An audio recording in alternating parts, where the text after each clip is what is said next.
Good evening, everyone. My name is Shakayla Alvarenga. I'm the Director of Public Programs here at the Mob Museum. Thank you all for being here today for this important discussion about mental health and American incarceration. And thank you to those joining us online as well. So this issue not only plagues our state, but the entire country. The United States has the highest incarceration rate in the entire world. And there is an estimated 2.3 million people in state and federal prisons. This staggering number begs the question, have fear and power overcome our humane impulses? How can we better support those with mental health issues? And if they are to re-enter society, are these men, women, and children set up to fail? It is an honor to introduce our speakers for this evening. Charles Daniels is the director of the Nevada Department of Corrections. Daniels has worked in corrections for more than 30 years. After leaving the Air Force in 1988, Daniels joined the Federal Bureau of Prisons as a correctional officer in California and spent the next 28 years working his way up to complex warden at institutions in Texas and Indiana. He was the senior deputy assistant to the director for the Federal Bureau of Prisons Industries, Education, and Vocational Training Division. Daniels followed up his long career in federal service with a senior role in the New York City Department of Corrections, and he most recently served as Deputy Commissioner of Operations for the Alabama Department of Corrections. Daniels is a graduate of the Aspen Institute Justice and Society Program, Center for Creative Leadership, and he holds a degree in criminal justice. Dr. Christine Montross, joining us via video conference, is a 2015 Guggenheim Fellow in Nonfiction and an Associate Professor of Psychiatry and Human Behavior at the Warren Alpert Medical School of Brown University. She is practicing inpatient psychiatrist and performs forensic psychiatric examinations. Her latest book, Waiting for an Echo, was named a New York Times book to watch for, a Time magazine book to read, and most recently, a finalist for the LA Book Prizes. Dr. Montross was named a 2017 Faculty Fellow at the Kogut Center for the Humanities, a 2010 Mackle Johnson Fellow in Poetry, and the winner of the 2009 Eugene and Marilyn Glick Emerging Indiana Authors Award. And we will have signed copies of Dr. Christine Montross's book available at the concession stand as well. Please give both of our panelists a warm welcome.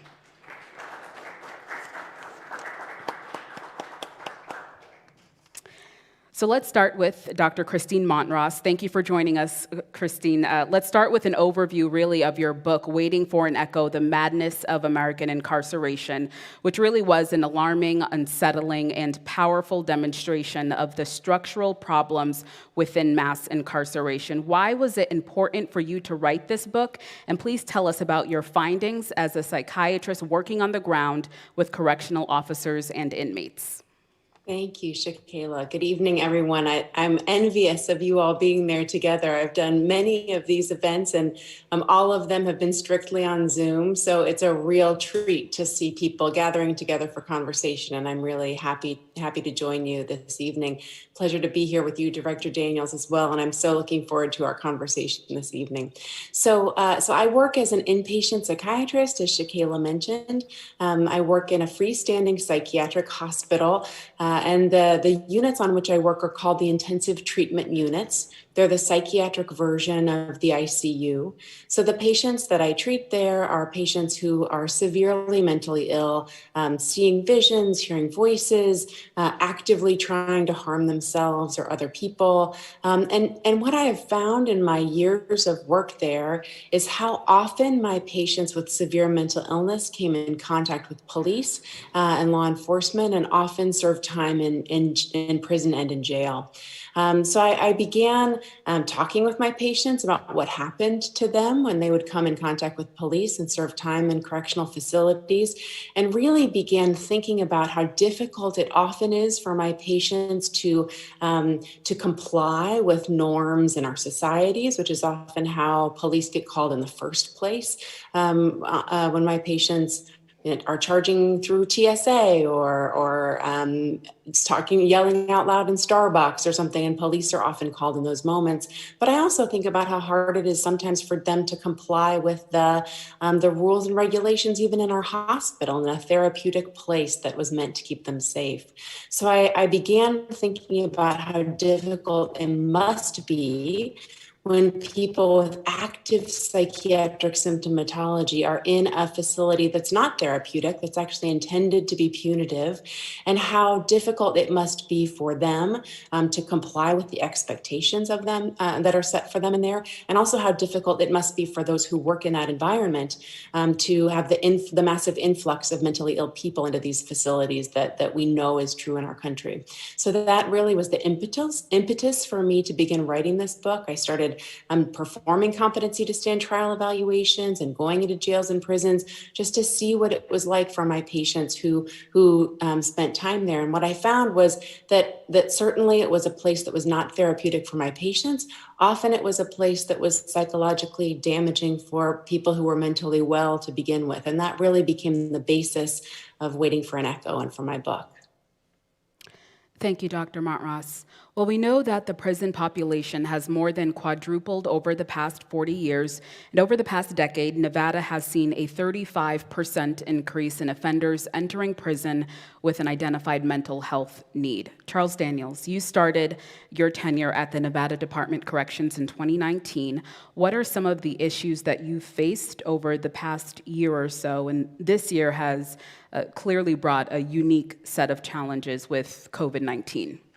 Well, as you may imagine, COVID-19 has really taken control. We literally had to change how we function and operate within our environment, taking into consideration we had to focus on keeping COVID out. And it really had an impact on how we dealt with our staff, because our staff, of course, dealt with the community. They're community members. They went to Walmart. They have children. They were being impacted just like everyone else. But I'm very proud of the staff that we have. Our staff, when everyone else was taking time away from our operation, all of us were designated, every single person in the agency, we were all designated as essential. So no one was able to take time off and be away, yet still had to exist in a world in which there was no way to identify COVID-19 immediately. We had those long waiting periods. Even if you were fortunate enough to be tested, the test came back so late. But at some points in time at some of our facilities, we had roughly 50% of our staff that were out due to either quarantine or isolation or such, or taking care of family members. So we legitimately struggled, but since we are a purpose-driven organization and we have a societal responsibility to not only other staff, but the public, but also the inmates, it really ensured that we had to focus as one team and on the mission of taking care of those that were in our charge, to include those that we would have been identified as mentally ill. Right. Well, as I mentioned before, you began your career as a correctional officer, so right there, foot's on the boots. And talk to us about your personal experiences with managing people who are or may be mentally ill. I've seen a transition over the years in terms of the focus and the programming and the actual urgency to identify those that may be mentally ill immediately as they come in and they're in process. Identifying them right away ensured that we could keep many of them that would have normally been lost within the system. We could keep them safe. For those that required to be looked after a little bit more, we ensured that we identified them, got them to the right place to where they could be safe and learn to function. And then we moved forward with our programming as it relates to dealing with the criminogenic needs and those that needed any mental illness types of training. We developed programs, and we started hiring more mental health professionals over the years, and then those individuals became a focus. As we all know, it became very evident that the vast majority at some point in time would be released. So we could not warehouse these individuals saying, well, they're mentally ill, let's just put them to the side. We realized we had to, as time went on, legitimately help treat their underlying issues and then prepare them for their eventual release back into society. And I watched that transition where For the most part, it was nominal initially in the 80s and the 90s, but as time went on, there became a focus in our organizations. How do you do that, prepare these individuals to go back into society and to take care of them, really? Well, we try to have them be treated with our programs. Once we assess them, we treat them, for instance, if they need medication to help them to be able to function better, and or we immerse them in programs, not necessarily in our special housing units or segregation units, but we put them in therapeutic programs. And we have a multitude of programs, and they're all evidence-based, that really assist us in guiding an individual from coming in which they don't really know, in some respects, where they're going or how to cope. And we put them in communities once we're able to get them out in the program, and we ensure that our mental health staff meet with them at a minimum of once every 6 months, but most of these individuals are enrolled in the many numerous programs that we have. And once again, the underlying criminogenic needs that we try to address, and for those that we can, then we evolve them into our reentry programming. And we don't have any restrictions for anyone based on their diagnosis with a mental illness. So we really try to incorporate them into the mainstream of what the rest of the inmate population is doing, with, of course, a little bit more monitoring. Thank you. Well, there are many critical issues impacting jails and prisons, and I'm sure with any one of these topics, we could sit here for hours and discuss it. Overcrowding, staff safety and retention, but one of them, solitary confinement. So in Waiting for an Echo, Dr. Montross poses the question, what does it do to a person to be watched every day, and what does it do to a person to watch someone in a box every day? Every day we are desensitized. Dr. Montross, can you explain to us the effects of solitary confinement on both mental and physical health?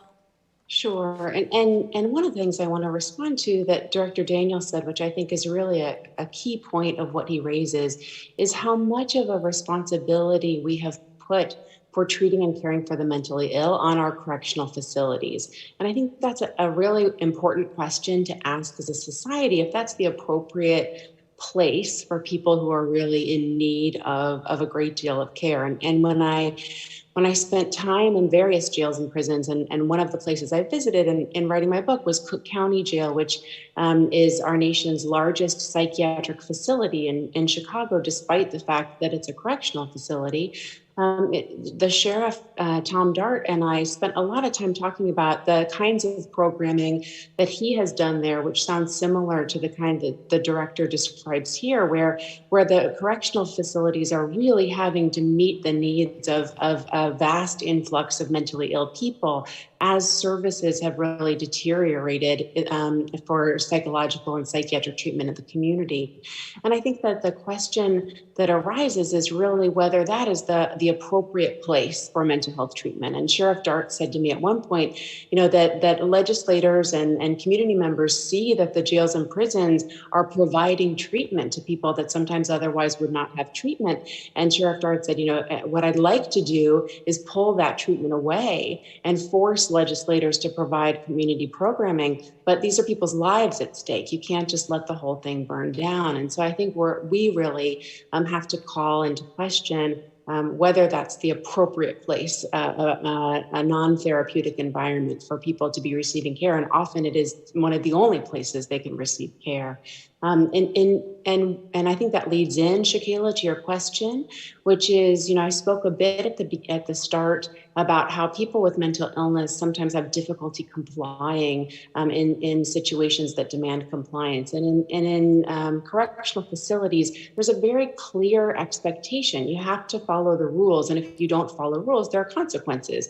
And that's by design, because these places must be secure, they must be safe, and they're designed with those protocols in order. But when someone is hearing voices, when someone is seeing visions, when someone is terribly paranoid, it becomes extremely difficult for them to follow directions. And I see this in my clinical work, and I certainly see it in my work in jails and prisons as well. And talking with correctional officers and wardens here in my home state of Rhode Island, they said that what can happen is that mentally ill people, as a result, can incur infraction after infraction. They can break rule after rule and fail to follow the expectations that are set out for them, and that can lead in some facilities to administrative segregation or solitary confinement. What we know about those settings is that for people who are mentally ill, symptoms of mental illness often are exacerbated in those settings, and that symptoms of mental illness can emerge in solitary confinement even in people who are psychologically well when they enter in. I'm encouraged that across the country there are starting to be a number of movements to reduce solitary confinement, and I think some of the wardens and prison directors have been at the forefront of this push. But I think, again, as Director Daniels says, 95% of the people who are in our nation's jails and prisons return into our communities. So we do well to ask ourselves whether practices that we know are harmful to people serve our communities well if these people are going to be coming back into our communities. Right. And so the natural question after that would be, do these systems leave a person worse off? And Charles Daniels, you have done significant work. Well, I know significant work has been done locally to reduce the use of solitary confinement. And can you kind of explain what kind of changes have taken place over the past few years? And if you think there may be a better way to hold people accountable? Well, I will tell you, the agency has come a long way, but I did not start that process. Our former director of corrections, Jim Zarenda, he really took a deep dive into what was going on inside of our prison system, but very specifically what was going on in our segregation units. And he took definitive action to address that issue and started bringing in individuals that were experts in programming, got rid of any program that was not vetted appropriately, and then he started trying to establish a system in which we could move those that were mentally ill outside the confines of segregation and move them into more therapeutic communities, whether it be for an extended care or any other type of care, to where we naturally focused on the individuals in the unit that had access to daily care and regimentation and training and courses to where we could really focus on them, with the end result of ensuring that as they transitioned through the process and through their prison sentences, that we could hand them back off to supervision, as well as hand them back off to some form of treatment as well, so that they could be successful. That's part of what we do in a system that we have to remove individuals from society through the enforcement prosecutorial aspect. And then, of course, then the judicial piece. When you hand them off to us, though, it's their job to, day one, assess and start preparing them for their eventual reentry back into society, treating them with dignity and respect, and putting them in a position where they can flourish and have their needs attended to. Now, is it a perfect system? Clearly not. We don't have enough resource, and I don't think there's any agency, corrections agency, that will share with you that they do. I currently have roughly 11,000 inmates and only have 47 mental health experts to address the needs of those individuals. However, though, we also deal with telepsychiatry and so on, and doing the best we can.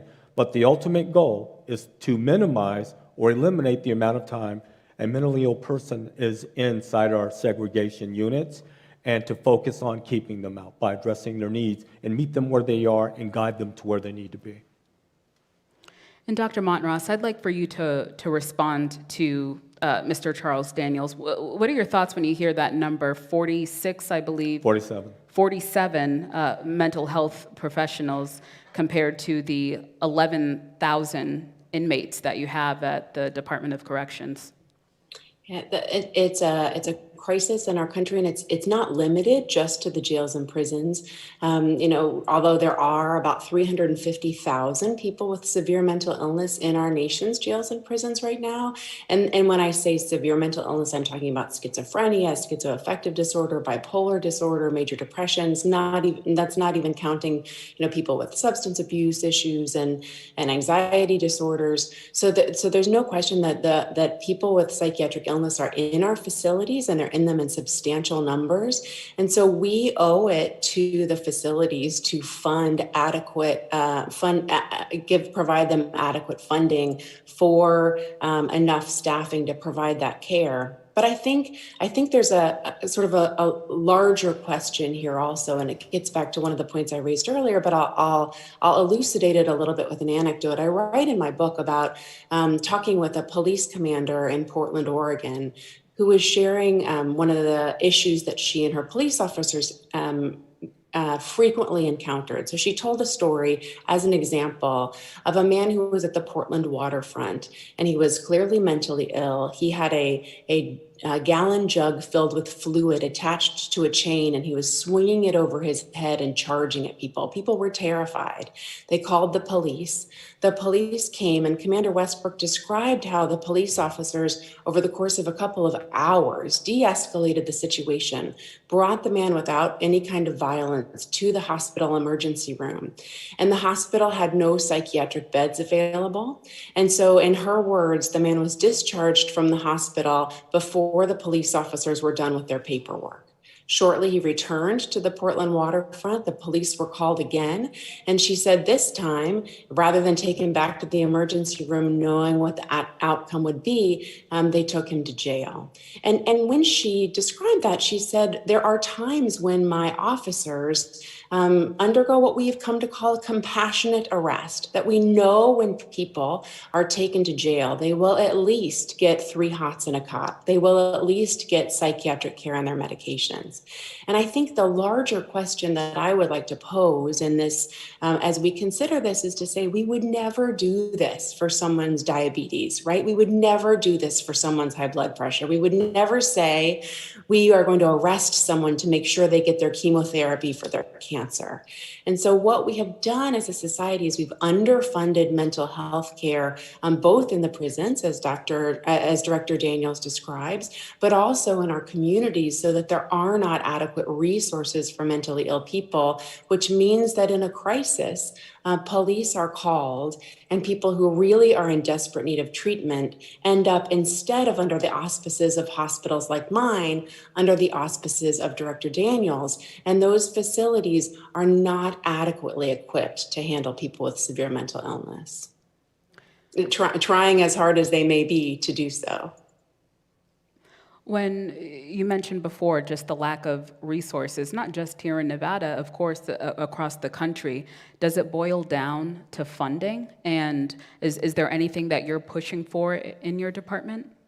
Well, in some respects, it does boil down to funding, but there has to be more of a holistic approach. For instance, this is about your legislature and your state houses coming together and working with the communities to focus the money, or the money in places where it could do more good. So you're not always dealing with an acute issue, so that there are places out in the community that can address that.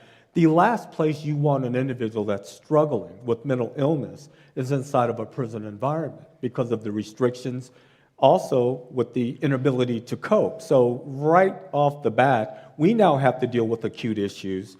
In addition to that, be concerned about the safety of the offender, also the safety of our staff, and the safety of the other inmates that are in there.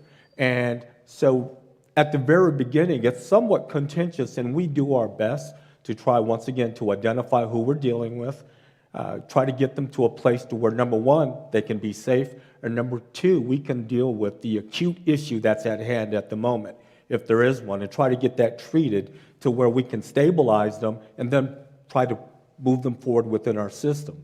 But I will tell you, there should be a much more holistic approach, and the prison system should not be the last place.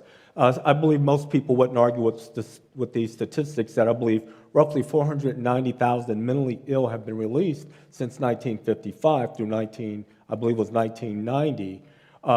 Folks that had formerly been in mental illness facilities, asylums, and so on, had nowhere else to go but to the streets, but most of them found their way inside jails and prisons. And it is not the appropriate place for these individuals to be if there are options. But right now, societally speaking, many of them do end up here. If they're without a home, if they're out of a place to live, they don't have treatment, they can't afford treatment. So they end up with us because of a violation, typically of law, or law enforcement picking them up and bringing them to one of our facilities, and then we deal with it. So I agree this is not the appropriate place for an individual to be. I mean, of course, there's always the accountability issue, so I don't want to move that to the side. But when we have opportunities to address this in the community, I believe that it should be addressed in the community. What does a holistic approach look like to you? From my perspective, it's all of the community organization.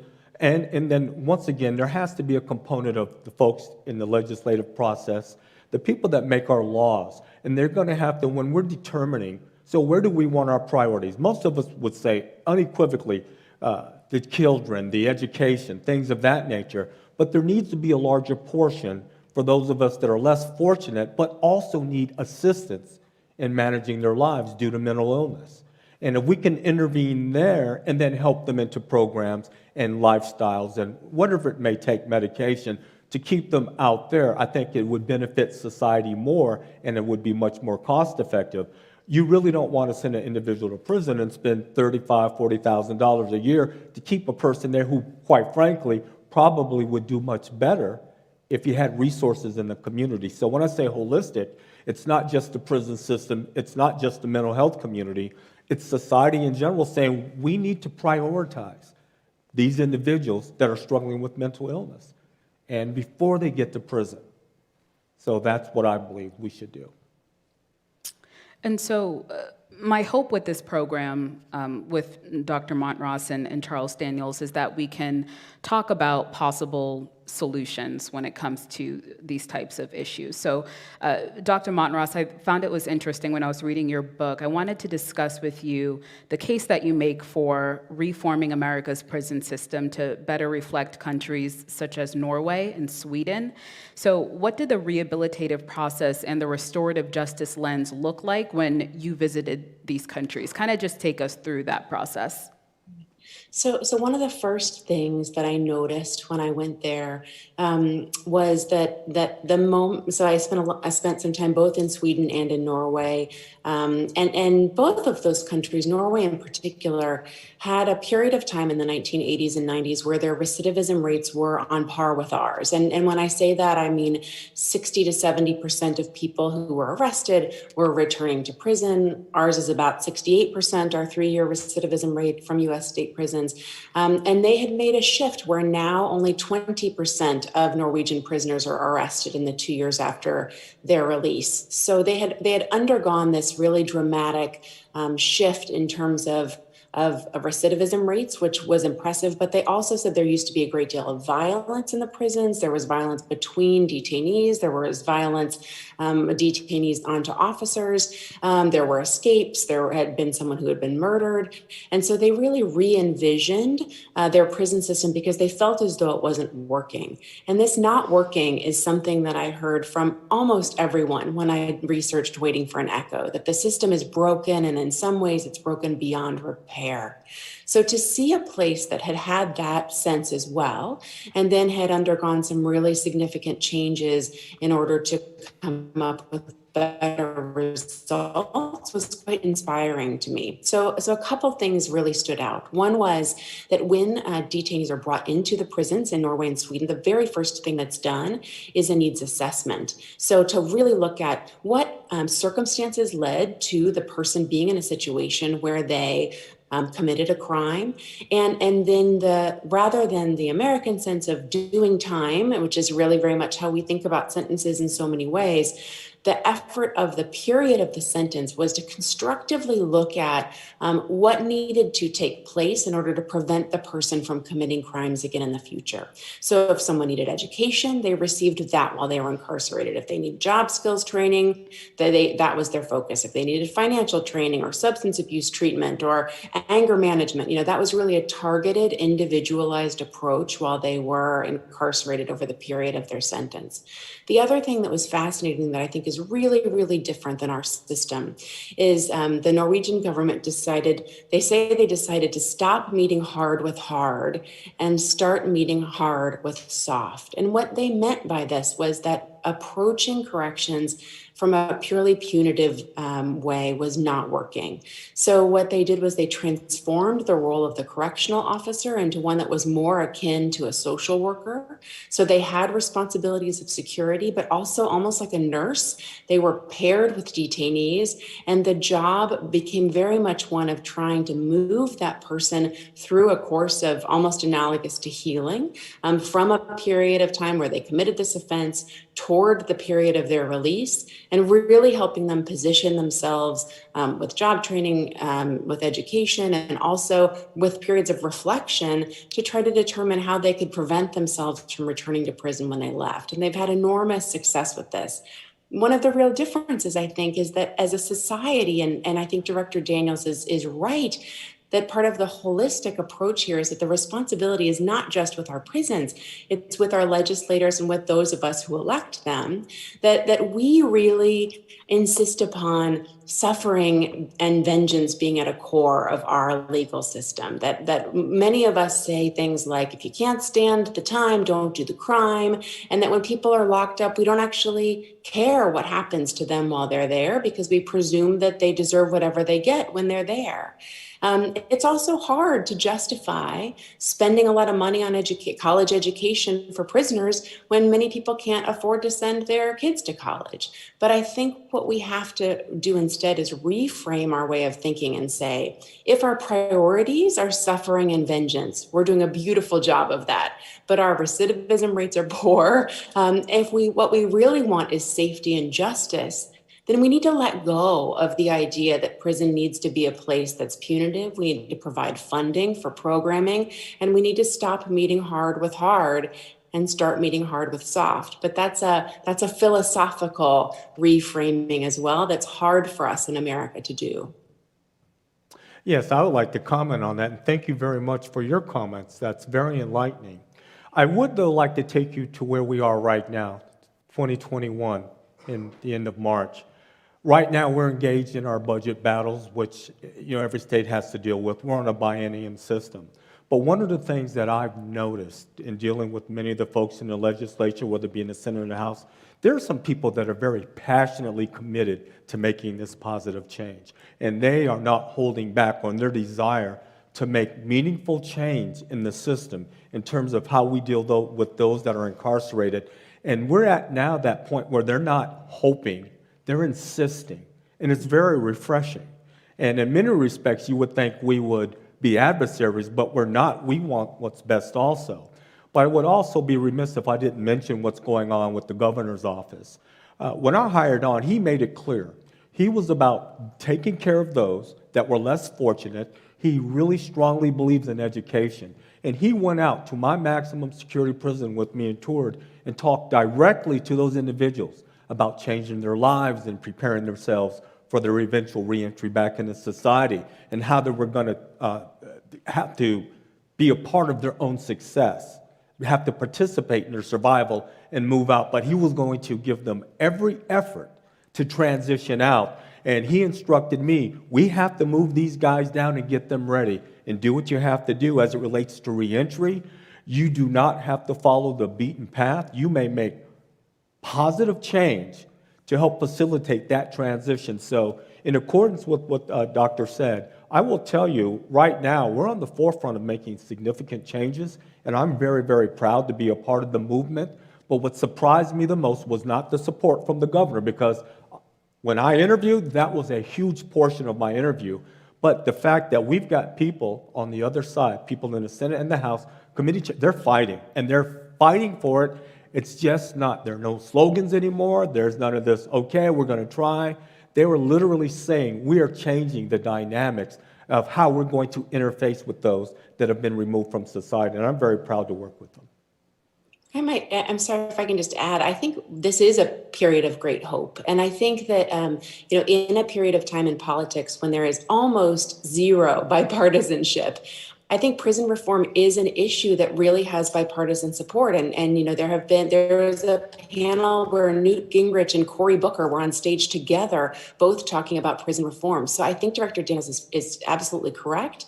I think that there are people on both sides of the aisle in all parts of the community who are people who work in prisons, people who have loved ones in prisons, who are saying that the way that things have always been done is not the way forward. And I think that is a real bright spot in this moment. Thank you. Can you talk about any of the significant changes that your team may be fighting for, or other people in the community are fighting for? Well, many of the changes evolve around, okay, if an individual's in the system, so let's deal with acute issues. So if we're looking at individuals who may have gone afoul of the rules, disciplinary, well, if they're removed from the general population, so then, well, if they do go to what we call segregation, or some people call it solitary confinement, well, do we have limitations on how long they stay there? What is an appropriate amount of time, or what amount of time is too long? And tell us, show us, demonstrate to us, then what is the process for evaluating and moving someone out and trying to deal with, once again, their acute issues, but also moving forward? What about the people that in the past that would have stayed maybe in restrictive housing for maybe years? That's something that I won't say is completely a part of the past nationwide, but there's a movement nationwide to ensure that we focus on identifying not only who goes, or our laws and rules, our administrative regulations just, and then what are we doing to intervene and change the trajectory of someone's behavior so they don't have to be there? Also, what about the staff that we have working among those individuals? Are they receiving training? There's bills right now that are being put together requiring a certain amount of training in dealing with the mentally ill of all staff, not just mental health staff. So the trajectory is, we understand that all of us that are employed, although we're highly underemployed in terms of the amount of staff that we have, but those there can do more and should do more. And the vast majority of my staff, quite frankly, they're corrections professionals. They're peace officers, they're professionals. This is their chosen avocation.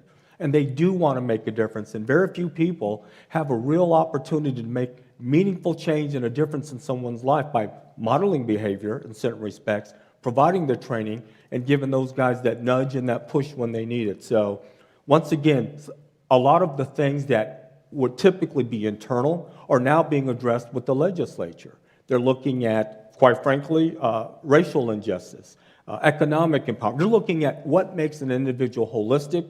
They're finding ways to get someone on board. And once again, the goal isn't to hope that someone stays out, not recidivate.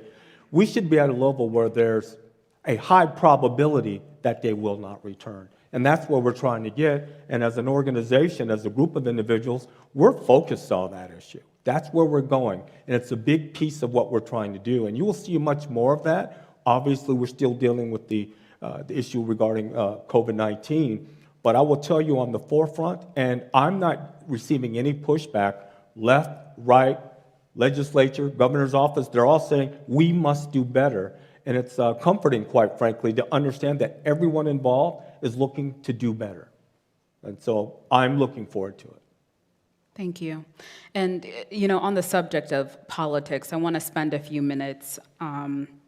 Montross, when I was reading your book, this is a quote from it: "Politicians promise to be tough on crime, and in doing so, they perpetuate the falsehood that the more aggressively we punish crimes committed in our communities, the safer we will be." So we can certainly argue that the current overpopulation in our correction system is a direct result of the tough on crime agenda that has been pushed by both Republicans and Democrats.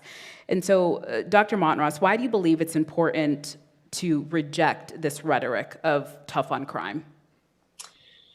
Oh, there's so many reasons, Shakayla, but I think among them, right? So one of them is exactly what the director describes, that we have seen this shift from state psychiatric hospitals closing in the 50s, 60s, and 70s, those people being left without community care. So suddenly they're sleeping in doorways and begging for food and falling under the auspices of the legal system instead of the healthcare system, and shifting, that movement was called deinstitutionalization, trying to move people out of institutions. But what in fact happened was what we've come to understand as a trans institutionalization, that those people just shifted into our jails and prisons.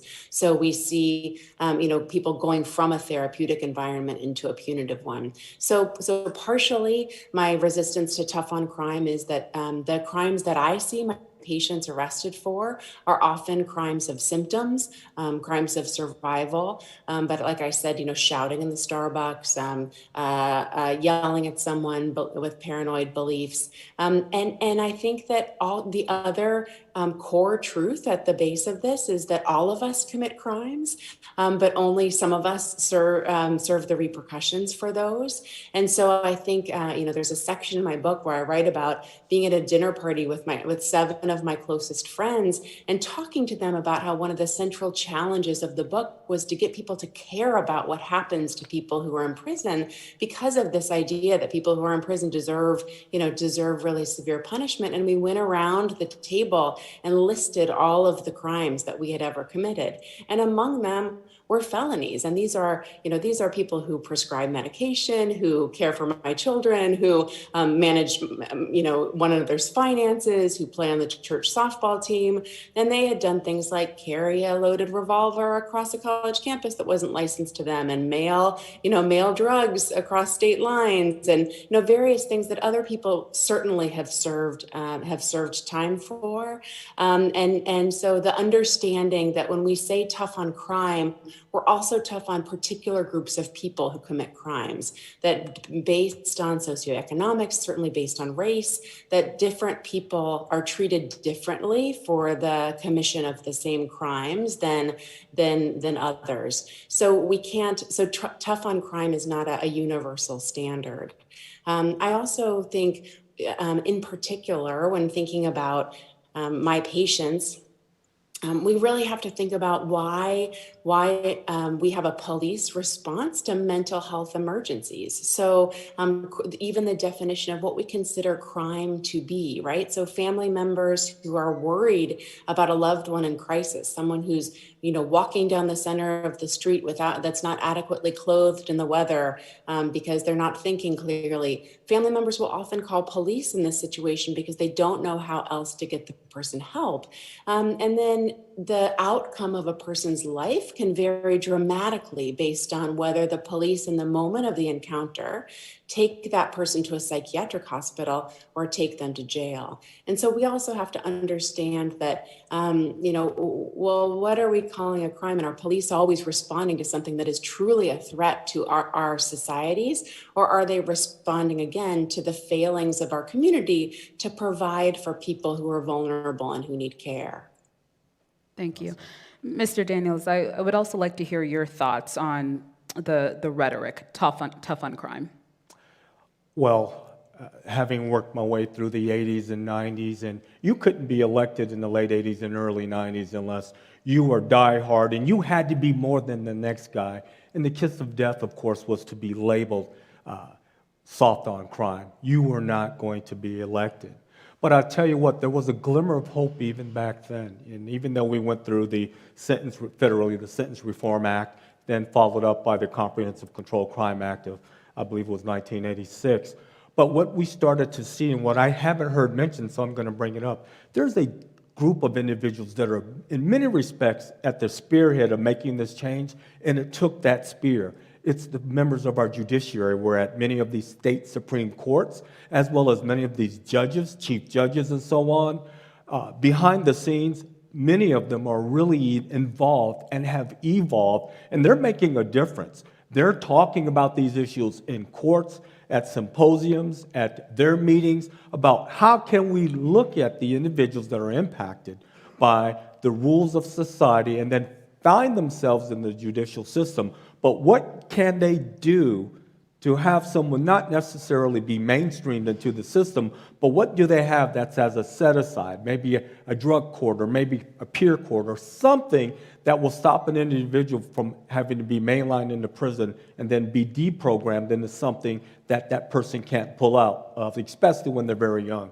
So I think members of I can speak for especially here, although I've been all over the country, our judiciary is very informed, and they're pushing this also.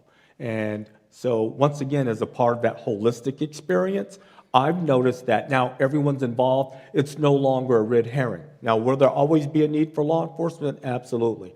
Will we always have to balance safety and security versus taking care of people that need that need assistance? Yes. But I will tell you, I speak for a lot of folks that I encounter on a daily basis through phone calls or checking in, hey, what can we do with this person? What do you think about that? And you go in and you visit people in their chambers or talk to them offline. They're not just there to quote unquote do a job on the bench. They're there to make a difference. And I will tell you, there's a movement here in Nevada that I think is awesome. I really do. So I just wanted to make sure I mentioned that group of individuals because they're out there doing the right thing as well. And what many folks wouldn't know is many of our prosecutors are as well. They're keenly aware of their role, but they're also looking at alternatives and a better way because they're looking at the life of this individual. Accountability, absolutely. But the lifespan of this individual, what can this person expect? Can this person be reprogrammed and learn how to perform better in accordance with our rules of society? So there are many aspects going on, and I'm here to tell you, you would not have had this type of talk 25, 30 years ago. Not to the extent to where it's now in the open, and everyone's seeking to do it better. The resources, of course, will always be the resource issue, but I will tell you, I'm proud to be a part of the community here, legislative, whether it be the judiciary, whether it be the governor's office, and just my counterparts. I think they all get it, they all care, and I'm happy to be at the right place at the right time. Thank you. Dr. Montross, what would you say is an alternative here? You know, are there alternative ways to deal with mentally people rather than putting them in prison? What kind of policy changes would you like to see happen? Sure. So, certainly some of those kinds of things that I mentioned in Norway and Sweden, shifting our mindset toward a model that's really constructive and data driven in terms of achieving the outcomes that we want. And then I think, returning for a moment to the idea of police being the first line of response to psychiatric emergencies. I think when we think about emergency response, we can think about how when someone has a car accident or someone's having a stroke, we send EMTs and paramedics, we send people who are trained to intervene specifically medically in that crisis. So they can stop the bleeding, they can stabilize a fracture, they can start oxygen or start an IV. And then they're specially trained to transport injured people to medical facilities. When psychiatric crises happen and police are the first line of response, we don't have that same kind of healthcare response for psychiatric crises that we do for other medical crises. So I think one critical step that we could take, and some places are beginning to do this, is to have an emergency response for psychiatric emergencies that is clinical in the same way that EMTs and paramedics are clinical, to send people who are psychiatrically trained to intervene, to de-escalate situations, and to transport people to therapeutic environments as a first line of response. We know that people with mental illness are 16 times more likely to be killed by police than people who are not mentally ill. And so there's a safety and fairness issue there as well. And then we're also talking about keeping people out of that pipeline into the legal system, into the prisons and jails, so we don't even have to worry as much about how people, how those facilities are dealing with mentally ill people once there is that kind of influx for keeping them out to begin with. So I think that's one simple way to think about a policy change that could be a mitigating force on the front end. I also think we would be really remiss not to say that we're at a moment of racial reckoning in our country.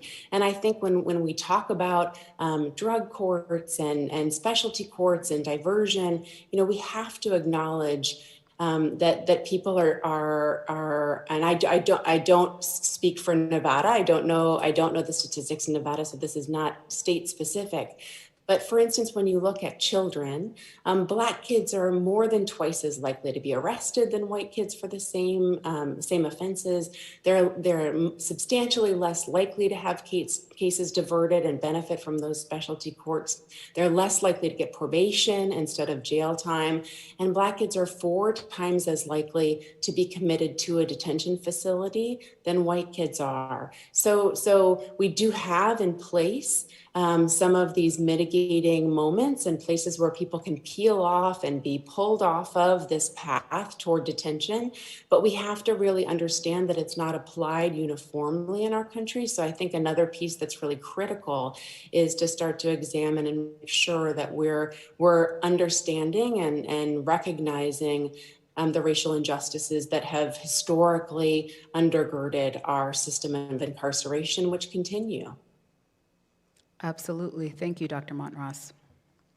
And so as we have this conversation, I don't want to forget the voices of the victims. And so how can we, when we talk about rehabilitation, how can we improve, our rehabilitation programs while still, giving victims a voice? And I'll have both of you chime in on this one. Director, Would you like to begin? Well, certainly, I'll begin. Well, I think we have to be honest and we have to be very public about what we're trying to do as a society. We're not trying to say we won't hold individuals accountable. Accountability is very important. And victimization is a huge issue. But we also have to understand that if we want to move forward with changing society, we're going to have to share with people, yes, we understand you hurt. Yes, you've been victimized. But we will hold these individuals accountable. But also, while we're trying to transition this individual to a state to where they're no longer trying to victimize or re-victimize others, then we move forward. I will tell you, I'm in the business of accountability. That's what we do. Society removes individuals and they come to us. But when we get them, the focus is now on making them a better individual while also simultaneously keeping society safe. Having said that, I think we can do a better job of explaining what these programs are. They're not feel-good, do-gooder jobs. Many people want to label it so that it's distasteful. It's not. There's no extremes. There's pendulums, and it swings. But at the end of the day, my goal should be able to, ensure that those that have been judicially determined to need to be accountable by the removal of society, but while they're there, then during that period of time, I do the very best I can to ensure that they leave prepared to come back, and in many respects, pay restitution, give back to society, make a difference, pay their fines, pick up raising their children, paying for those individuals that have maybe been on the public dime. So there's a holistic approach. I would never tell anyone that we shouldn't hold people accountable. Now, I think there's a special case for the mentally ill, and that's obviously a case-by-case issue depending on what the circumstances were. We have to keep everyone safe. But I will tell you, the education piece, and that goes along with the people that we're selecting to represent us, our elected officials. You have to let them know, hey, listen, no, we want a good law enforcement. We want people to respond when we're in need, but we also recognize that a human is a human. And we have to look forward to tomorrow as well, societally. And that's my position on that. I think one of the other things that I observed in my time in correctional facilities has been that when that there is a longing for acknowledgement, for taking responsibility, for for reflecting upon what a person has done, and really honestly engaging with that. I think that's what many victims and victims' families crave. And I think returning for a moment to the idea of tough on crime policies, one of the ways in which I see people who have committed crimes disengage from that process of reflection and honest engagement is when sentences are disproportionate to the crime. So when someone receives a sentence of, 4 consecutive life sentences or 358 years to life or something like that, it can seem so out of proportion to what's just, that people can quickly sort of disengage from the process and say, like, that's ridiculous that I would get that kind of a sentence. And so they then adopt a defensive stance rather than one that really says, yeah, I did something that I really regret. I harmed people, and I need to really reckon with the consequences of that action and my role in those consequences. So I think that also we have to be fair and just with our sentencing, and we have to understand that if we punish too severely and too irrationally, that it removes any impetus for people to earnestly engage in that process of accountability and reflection, which I think is really what many victims and victims' families want. Thank you. And before we open the floor up for some questions, I wanted to give both of you just some final words, and maybe you can just talk to us a little bit about what does a better correction system look like to you? Where do you see the correction system in 10, 15 years from now? I'm of the opinion that the correction systems needs to evolve more into a public-private consortium, that we should be working with labor on the outside, helping work with us and training our offenders on the inside. We should also have our educational systems immersed in that same processes and working so with the labor unions, a partnership with the Labor Department, a partnership with education systems, so that when an individual is inside, they're working towards something, being better prepared educationally, work crews, learning vocational training, legitimate trades where you can become a welder or a plumber. I see more of a partnership, and not 100% of it all has to be behind the walls. So we take the individuals that may be on disability on the outside, that were former journeymen, that can come in and help us obviously train. We also want the education systems to be more involved. And I will tell you, they're pretty actively involved now, but we could also do more. So I see more of a partnership. The accountability piece will always be there, because if you don't have the ability to go home, that's significant. Your liberty has been taken. But I would like everyone to understand that people make mistakes, people commit crimes, but we need to engage all of these individuals. When you come here, we're going to put you on a track. And then while we're also doing that, we're going to deal with your mental illness issues, maybe there's comprehension, and of course, any of the issues that impact addiction medicines and so on. We want to deal with all of that. And then also funnel you into arenas in which you can assist others that may be traveling your path. You communicating and working with them and talking to them, hey, I'm from your neighborhood. I was once you. Let me show you a better way. So I think there has to be a process in which all of that is put together. I would also think that a reduction in the individuals that are in prison would be very helpful. If you don't need to be in prison, you don't need to. And of course, sentences that are just ridiculous serve no purpose whatsoever. And I think we have to look at that. But I do believe that there's a movement right now amongst those that are elected officials that are addressing that at the moment. And I see them doing a much more thorough and much more focused and targeted job at making meaningful change to the correction systems. Thank you. Dr. Montross? Yeah, I want to echo a lot of what the director said. I think for us to understand that the removal of someone's liberty is in itself a substantial punishment, and that we needn't make the facilities and the practices within the facilities degrading and dehumanizing. That just having someone's liberty removed is an enormous punishment. Not being able to go home to your family, not being able to decide what you're going to wear, when you're going to wear it, what you're going to eat, when you're going to eat it, where you're going to go, when you're going to go there. That's really substantial. And I think that in this moment of the pandemic and the lockdowns that many of us have gone through, we have a glimmer of that kind of understanding of the substantial loss that comes about just with not being able to go to the bedside of a loved one who is dying, not being able to attend the funeral of a loved one, or to see, to hug our grandchildren, our children.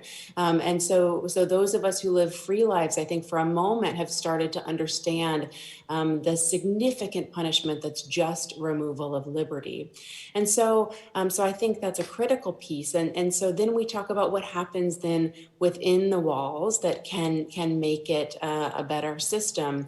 And one of the things that Brian Stevenson, who I just believe is one of the great moral leaders of our time, talks about is getting proximate to people, getting close to people. And one of the things the director described, I believe, if I understood correctly, was sort of a partnership with people outside the walls and inside the walls. And when I was in Norway and Sweden, one of the beautiful things that I witnessed there was the understanding that that citizens are a responsibility of the town and the community, regardless of whether they live in the prison or not. And so if you're entitled to education, if you live outside the prison, then you're also entitled to education within. If you're entitled to healthcare outside, you're entitled to healthcare within.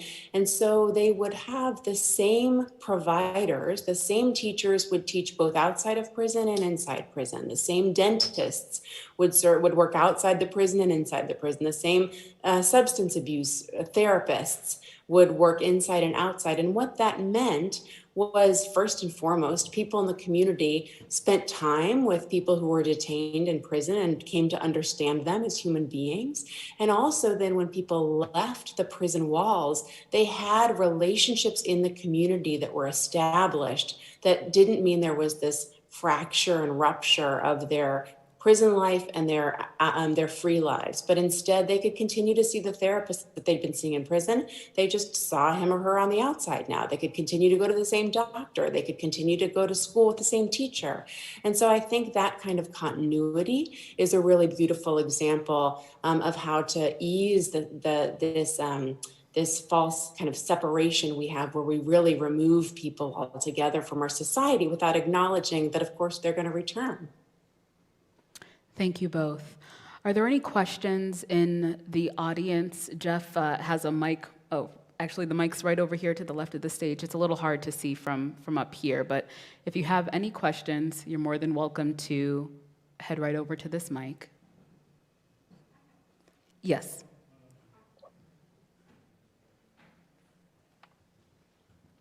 Hi, thank you. It's a wonderful lecture, but I do have a question. I'm assuming most of you are talking about men's prisons. Are some of these programs also put into place for women's prisons? Yes, I can speak for my corrections agency.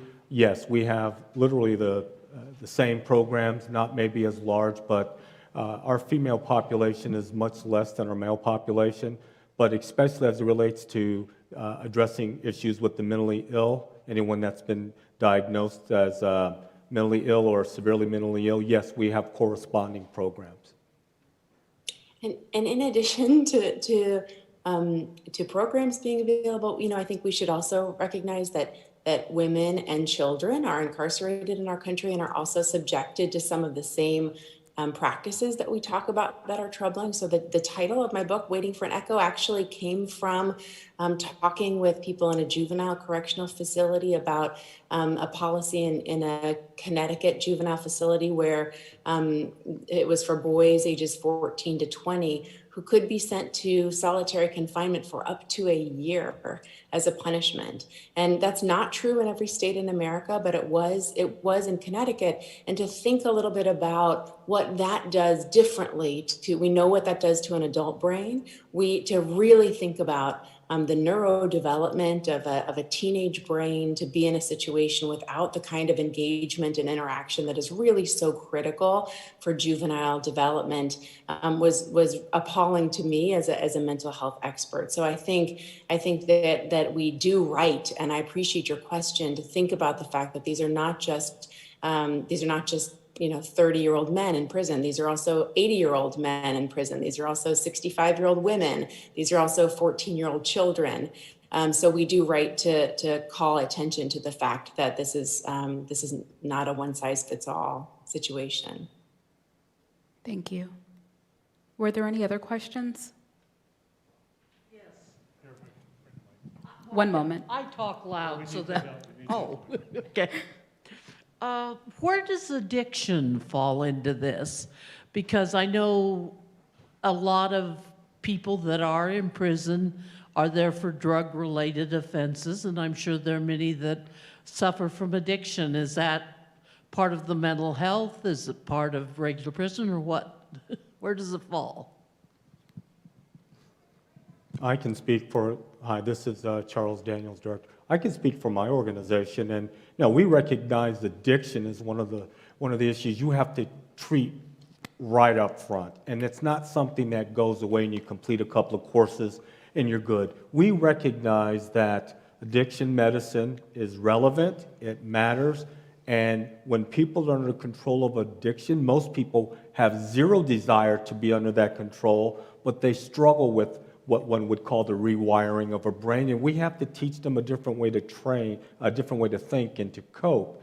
But we see this as an issue that we need to take them from cradle to grave. When you arrive with us until we send you out, we're going to always be there and deal with those addiction issues. And then, quite frankly, we want to hand you off to some form of supervision, if you have any, to individuals that can continue to assist you. Some of those would be very structured programs that you would find out in the community, but many of them are also controlled by Medicaid and some of those other organizations, and where they treat it as not only health care, but also mental health care. And it's a continuum. It never goes away. And I believe that it's important, and it is a focus of what we deal with, addressing it right up front and personal, and sticking with it the entire time through incarceration. Dr. Montross. I think it's also so important to acknowledge and again, kind of pulling back and saying, are we asking the right question here? And yes, substance abuse treatment should absolutely be a part of corrections. Huge percentages of people in our correctional system struggle with substance abuse and addiction. But also, again, we have to also look at the fact that addiction, we now understand, is very much a healthcare issue, right? But we decided as a country to treat it as an issue of crime instead of an issue of health. And so, again, I think part of this is really saying, how does it serve us how does it serve us economically? How does it serve us ethically? How does it serve us from a safety standpoint to incarcerate people for a healthcare issue? So many of the crimes that we see, crimes of addiction, does that serve us well to incarcerate people for those crimes? And when we think of crimes of addiction, there's a huge spectrum, right? So some of them are possession, and some of them are sales, and some of them are crimes that people commit when they are using or are under the influence of substances. Some of them are crimes that they do to get money to obtain the substances. So there's a huge spectrum, and I'm not saying that all substance-related crimes are innocent. I'm not saying that at all, but I am saying that we do wrong if we don't acknowledge that it's a healthcare issue is the origin of many of those things. And so as a community, I think we need to treat it as such. Thank you. Hello, my name is James Allen, and I'm a former inmate of the Nevada prison correction system. I did over 30 years in this system. Hello, Mr. Williams. Congratulations, Deputy Director Williams. I'd like to thank you guys for holding this forum. I'm very enlightened. I'm also an ex-death row inmate. in Nevada. I served over 4 years on Nevada's death row. I've been home since 2008. The system helped me as a young man.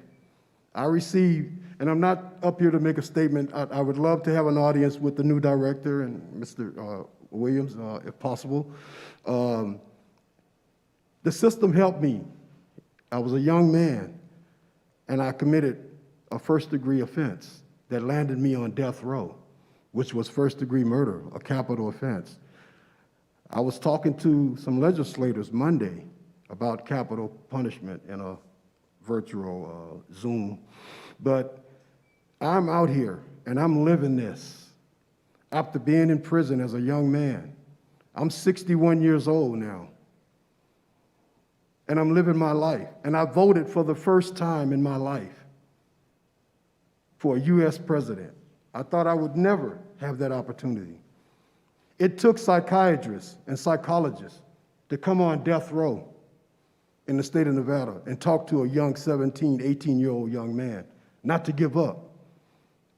Because I was thinking about suicide. I took a person's life and I understood what I did. And I stand here today as a 61-year-old man, and I'm still emotionally traumatized by that. I live my life daily. I work. I pay my taxes. As you can see, I'm not tatted up. I don't have no piercing. If I don't tell you I've been to prison, you'll never know. I have a GED, high school diploma, college credits. I'm computer literate. And thanks to Mr. Williams, they opened up that prison in the 2000s, in the millennium, in the 90s. They opened it up for the inmates, for the lifers. I was serving a life without the possibility of parole. They gave me an opportunity to help other inmates. And I'm serving a life without. I'm not looking at parole. My number came up.